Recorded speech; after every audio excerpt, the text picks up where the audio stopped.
அனைத்து விலைவாசிகளும் உயர்ந்திருக்கிறது, அனைத்து கட்டணமும் உயர்ந்திருக்கிறது. கூலி உயரல, சம்பளம் உயரல, 100 நாள் வேலை வாய்ப்பு இல்ல, முறையாக இல்ல.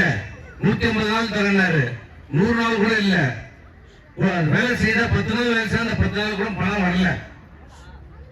இப்படிப்பட்ட ஆட்சி கேட்ட எல்லாம் சந்தோஷமா இருக்கிறாங்க. புதுசா உங்க தமிழ்நாட்டில் எல்லாருக்கும் ஒரு அப்பா பிறந்திருக்கிறார். உங்களுக்குலாம் அந்த அப்பா சொல்றாரு, எல்லாரும் மகிழ்ச்சியா இருக்கிறாங்க.